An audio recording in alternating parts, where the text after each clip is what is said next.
Hello again. Anybody visiting a hospital these days is sure to have noticed that dealing with a doctor who is trained and qualified in this country is increasingly rare. This is hardly surprising because well over half the doctors who begin working in Britain for the first time come not from this country but rather places like Egypt, Nigeria and Pakistan. Roughly 60% of new doctors in 2019 came from outside Britain. Tens of thousands of sixth formers in Britain gain glittering A levels each year and apply for places at medical schools, but are rejected because we are determined not to train enough doctors, preferring to invite newly qualified doctors from foreign countries to come and work here instead. There are two main reasons that this is not a desirable state of affairs, one of which is a moral reason. This is very simple and it should be obvious to anybody at all.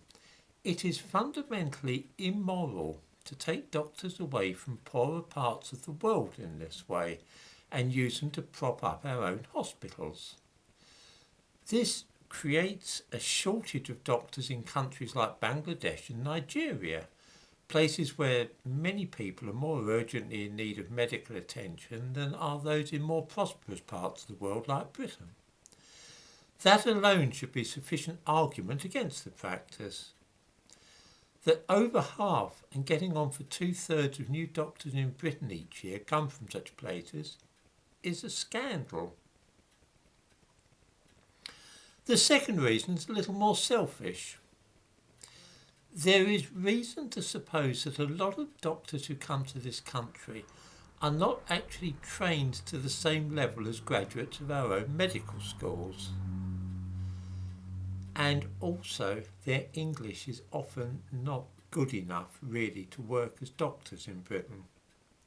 Foreign doctors hoping to practice in Britain have to sit an examination set by the General Medical Council and called the Professional and Linguistic Assessment Board Examination, or PLAB for short. This is simply a written paper. Nobody actually talks to these doctors and assesses their ability to communicate or practice medicine in real life. They simply sit an exam, which is marked by a computer, and test their ability to understand English and take a history from patients.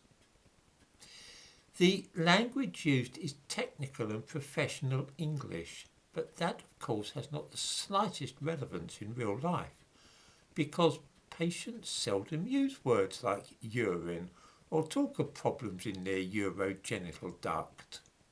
Instead, they talk about wee and problems with their waterworks. An awful lot of foreign doctors have no familiarity with ordinary demotic English, and although they may not actually say so or admit it, many simply do not know what their patients are talking about. A grasp of clinical language, which most of them certainly have from textbooks, will be no help, because their patients do not know the technical terms for body parts, let alone the syndromes which describe malfunctioning of these bits of their bodies. This might account in part for the unfortunate fact that foreign doctors are more prone to being investigated by the General Medical Council following complaints from patients and are doctors born and trained in this country. I give a link in the description to this video to a bit about this. I have spoken to quite a few people who have had unsatisfactory experiences with medical staff who do not appear to understand ordinary English. I've had problems myself.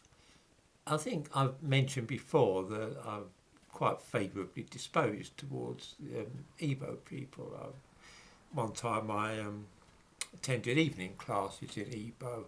I have no prejudice against Igbos, but on the other hand, when I've had dealings with a couple of Igbos, an Igbo doctor and a nurse up at the hospital in Harlow, it was unsatisfactory. they didn't really speak good enough English to be able to make themselves understood. This is a serious problem because many patients, as I said, simply do not know the scientific jargon which these doctors and nurses have learned from books. It's not a problem for an English doctor who is as likely to be familiar with common expressions for body parts and complaints as the patient he or she sees. For a foreigner, though, it can be a real problem with terribly serious consequences.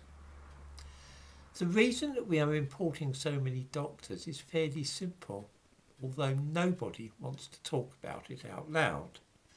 In 2020, net migration to Britain was over 300,000. That means 300,000 more people using the NHS, and this number is likely to be exceeded in 2021.